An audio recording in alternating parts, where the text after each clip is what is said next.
Breaking news చూస్తున్నాం. రేపటి నుండి మళ్ళీ నీటిపారుదల శాఖ ఇంజనీర్ల క్రాస్ ఎగ్జామినేషన్ జరగనుంది. అఫిడవిట్ల ఆధారంగా మరో 25 మంది వరకు ఇంజనీర్లను క్రాస్ ఎగ్జామినేషన్ చేయనున్నారు. రేపు కమిషన్ ముందు 7 ఇంజనీర్లు, పరిపాలనా విభాగ అధికారులు హాజరు కానున్నారు. అప్పటి ఉన్నతాధికారులను కూడా క్రాస్ ఎగ్జామినేషన్ చేయనున్నారు. క్రాస్ ఎగ్జామినేషన్ అనంతరం మరికొందరికి కమిషన్ నోటీసులు ఇచ్చే అవకాశం ఉన్నట్లు సమాచారం. తుది నివేదిక ఇవ్వాలని విజిలెన్స్ విభాగానికి కమిషన్ లేఖ రాస్తుంది.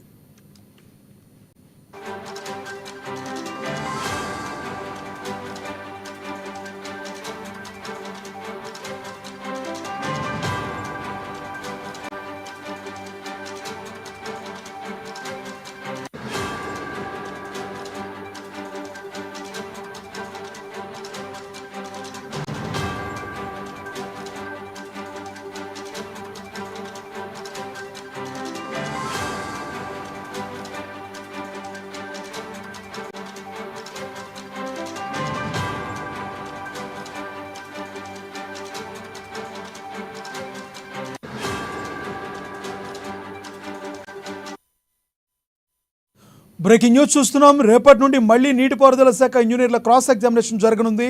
అఫిడవిట్ల ఆధారంగా మరో 25 మంది వరకు ఇంజనీర్లను క్రాస్ ఎగ్జామినేషన్ చేయనున్నారు. రేపు కమిషన్ ముందు 7 ఇంజనీర్లు, పరిపాలనా విభాగ అధికారులు హాజరు కానున్నారు. అప్పటి ఉన్నతాధికారులను కూడా క్రాస్ ఎగ్జామినేషన్ చేయనున్నారు. క్రాస్ ఎగ్జామినేషన్ అనంతరం మరికొందరికి కమిషన్ నోటీసులు ఇచ్చే అవకాశం ఉన్నట్లు సమాచారం. తుది నివేదిక ఇవ్వాలని విజిలెన్స్ విభాగానికి కమిషన్ లేఖ రాస్తుంది. ఇదే విషయానికి సంబంధించి మరింత సమాచారాన్ని మా ప్రతినిధి రాంబాబు అందిస్తారు. రాంబాబు, చెప్పండి, మీ దగ్గర ఉన్న తాజా సమాచారం ఏంటి? తెలంగాణలో కాంగ్రెస్ ప్రభుత్వం ఏర్పాటైన తర్వాత ఈ యొక్క కాళేశ్వరం సంబంధించినటువంటి అంశంలో అనేక అవకతవకలు గత ప్రభుత్వంలో జరిగినటువంటి అనేక అవకతవకల పైన విచారణ కమిటీ ఏర్పాటు చేయడం జరిగింది. ఈ విచారణ కమిషన్ ఏప్రిల్లో ఏర్పాటు చేసిన తర్వాత ఇది జిల్లా అన్నారం, మేడిగడ్డ తదితర బ్యారేజీలుగా ఈ విచారణ కమిషన్ వెళ్లి పరిశీలించినటువంటి పరిస్థితి ఉంది. దాంతో పాటుగా ఈ యొక్క కాళేశ్వరంలో జరిగినటువంటి, అదేవిధంగా మేడిగడ్డ, జిల్లా అన్నారం ఈ బ్యారేజీలకు సంబంధించినటువంటి అంశంలో ఇది ఇప్పటికే అనేక అధికారులను కూడా అసలు ఎగదే చిందిపోయిందో పిల్లర్లు చెందినటువంటి అంశాలు కానీ బ్యారేజీలకు సంబంధించి పగుళ్ళు వచ్చినటువంటి అంశంలో కానీ వీటన్నిటిపైన కూడా నాసిరకం పనులు చేశారని చెప్పేసి ఇద్దరితో గుర్తించినటువంటి కాళేశ్వరం చెప్తే దానికి సంబంధించి ఏఈలను వివిధ అధికారులను కూడా ఇప్పటికే విచారణ చేస్తుంది. గతంలో కూడా ఇటు అనేక సందర్భాల్లో కూడా ఈ యొక్క అధికారులను విచారణ చేసినటువంటి కాళేశ్వరం కమిషన్ రేపటి నుండి మళ్ళీ ఈ యొక్క విచారణ మొదలుపెట్టింది. ఈ యొక్క విచారణ కూడా త్వరనే ఈ యొక్క రిపోర్ట్లు కూడా ప్రభుత్వానికి అందించాలని చెప్పేసి భావిస్తుంది. ఇప్పటికే రాష్ట్ర ప్రభుత్వం కూడా విచారణ కమిషన్ రిపోర్టు అడిగినటువంటి నేపథ్యంలో గతంలోనే పోయిన నెలలోనే గడువు ముగించినా కానీ 2 నెల రోజులు గడువు పొడిగించిన నేపథ్యంలో విచారణ పూర్తి చేసి దీని యొక్క రిపోర్ట్ ను ప్రభుత్వానికి ఇవ్వాలని చెప్పి ఇప్పుడు కాళేశ్వరం కమిషన్ యొక్క భావిస్తున్నారు.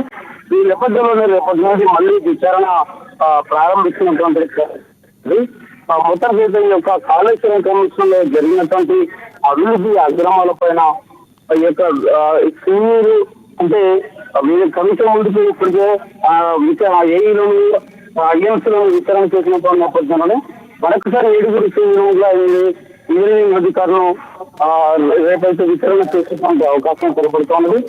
వీళ్ళందరూ కూడా రేపు కమిషన్ ముందుకు హాజరు కాకపోతున్నారు. ఇప్పటికే ఓపెన్ కోర్టుకు హాజరైనటువంటి వాళ్ళు కాకుండా వీళ్ళందరినీ కూడా ఇది విచారణ చేసిన నేపథ్యంలో అఫిడవిట్లు సమర్పించారు. కాబట్టి ఈ అఫిడవిట్ల పైన మళ్ళొకసారి కూడా ఓపెన్ కోర్టు వీళ్ళందరినీ విచారించాలని చెప్పేసి భావిస్తున్నది. అదేవిధంగా ఈ యొక్క NDS national dam safety authority అధికారులు పూణే రిపోర్టుకు సంబంధించినటువంటి దాని అంశంలో ఇప్పటికే కాళేశ్వరం కమిషన్ లేఖలు రాసినటువంటి సందర్భంలో ఆ యొక్క రిపోర్టులను వెంటనే ఇవ్వాలని చెప్పేసి వాళ్ళు కోరుతా ఉన్నారు.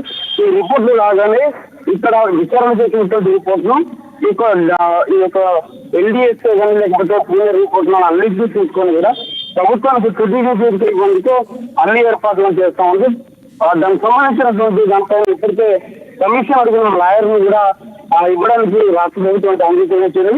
అఫిడవిట్ దాఖలు చేసిన ప్రతి ఒక్కరిని బహిరంగ విచారణ చేయడానికి అయితే కమిషన్ అయితే విచారణ ప్రారంభించాలని తెలుస్తున్నారు. అయితే రాంబాబు, ఎవరైతే ఇంజనీర్లు ఉన్నారో ఆ ఇంజనీర్ల వరకే ఈ అయ్యే అవకాశం ఉందా, లేదంటే ఎవరన్నా నాయకులు కూడా వాళ్ళ బ్యాక్గ్రౌండ్లో ఉంటే నాయకులకు కూడా ప్రశ్నించే అవకాశం ఏమైనా కనబడుతుందా? ఎందుకంటే అది కేవలం ఇంజనీర్లు ఈ రకంగా తలపెట్టారు అనుకోవడం వాళ్ళ వెనకాల బ్యాక్గ్రౌండ్ ఏమన్నా నాయకులు ఉండే అవకాశం ఉందంటారా, రాజకీయ నాయకులు? లక్ష్మణ్ ఇప్పటికే ఇటు చీఫ్ అధికారులు వారితో పాటుగా వివిధ అధికారులను ఇటు జేఏసీ నేతలను కూడా విచారణ చేసినటువంటి పరిస్థితి. వాళ్ళందరి యొక్క వివిధ ఎవరైతే దీనికి సంబంధించి కాళేశ్వరం బహిరంగ విచారణలో పాల్గొనడం ఎవరైతే ఉన్నారో వాళ్ళందరూ కూడా ఈ యొక్క విచారణ కమిషన్ ముందుకు వచ్చేసి తమ యొక్క అభిప్రాయాలను కూడా వెల్లడించినటువంటి పరిస్థితి. ఈ నేపథ్యంలోనే అనేక మంది కూడా విచారణకు హాజరైనటువంటి పరిస్థితి ఉన్నది. మరొకవైపు ఈ యొక్క కమిషన్ దీనిలో సంబంధం ఉన్నటువంటి ప్రతి ఒక్క అధికారిని, అదేవిధంగా రాజకీయ నేతల యొక్క పాత్రను కూడా అనుమానాలు వ్యక్తం చేస్తున్న నేపథ్యంలో వీళ్ళందరూ కూడా విచారణ చేసేందుకు ఇప్పటికే దానికి సంబంధించినటువంటి నోటీసులు కూడా జరిగింది. నోటీసులకు కొంతమంది సమాధానం ఇచ్చారు, మరికొంతమంది సమాధానం లేదు. వీళ్ళందరూ కూడా మరొకసారి కూడా విచారణ చేసేందుకైతే కసరత్తు ప్రారంభించింది. నివేదిక ఇచ్చేందుకు రేపటి నుంచి ఒక విచారణ ప్రారంభమవుతుంది. Thank you Rambabu.